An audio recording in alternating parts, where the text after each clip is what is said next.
Ole Gunnar Solskjaer, professional football player, hero of Manchester United, turned football manager, and relieved of his duties at Old Trafford in an infamous way.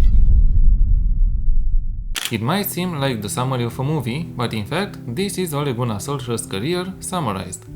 Born in Kristiansund, at the age of 7, he joined the local football club Klausenengen, who were in the 3rd division at the time. Maybe incredibly, but he supported Liverpool as a child. However, life would put him on a path leading to their fiercest rivals. He scored 31 goals in 42 appearances for Melde before he was bought by Manchester United in July 1996. Ole Gunnar Solskjaer played 235 goals for Manchester United and scored 91 goals. Out of those 91 goals, one stands apart from the rest, the one that made the Bayern München players cry. Following his retirement as a player, in 2007, he took on the manager role, initially at Manchester United Reserves, before joining Melde in January 2011. And following another move to Melde in December 2018, Ole Gunnar Solskjaer took over from Jose Mourinho as the manager of Manchester United. This period may be regarded as a success or a failure. Both can describe his time as a manager at Old Trafford.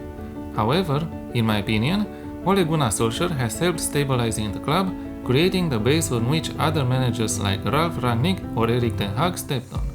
His tactical setup at Old Trafford has often seen a 4-2-3-1 formation, one that could turn into a 3-3-4 when in possession. I will not hide the fact that I struggled in making this tactic work in my save, but not really because of the principles that it is based on, but because my save was in a point of transforming the team, which often leads to struggles understanding the tactical setup. We have a sweeper keeper on support duty in goal. This is not necessary, a goalkeeper on defend would do the job, but in modern football, the goalkeeper must be able to sweep up the loose balls, so just to get you covered. The back four is made of 2 wingbacks on support and 2 central defenders on defend duty.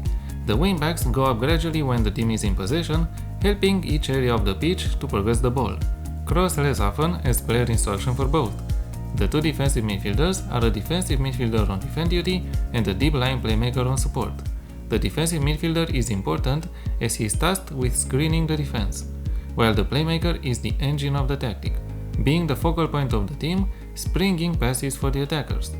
Close down more and tackle harder for both. The wingers are a winger on attack and an inverted winger on support duty. The winger is told to cut inside while the left-sided one will do it naturally. This setup keeps the opposition on their toes, helping to unbalance the opposition's defensive shape.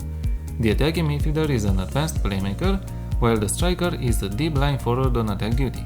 All 4 attackers are told to mark tighter, since Ole Gunnar Solskjaer's tactic focused also on pressing the opposition, not giving them time on the ball. As mentality, I chose positive. In possession, fairly wide attacking width, pass into space and play out of defense. If you are facing an opposition which drops deep to defend, turn off pass into space, as there wouldn't be any space to pass the ball into. Shorter passing directness and a slightly higher tempo, and play for set pieces. In transition, counter press, counter, and distribute the ball to the defense through short kicks. And out of possession, high press and a standard defensive line. Trigger press more often, prevent the goalkeeper short distribution and trap outside.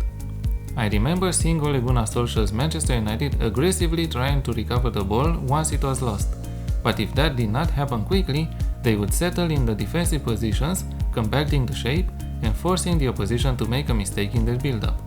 As said, I had mixed results using this tactic, but it led us to results like a draw in the UEFA Super Cup against Real Madrid or high-scoring games in the league.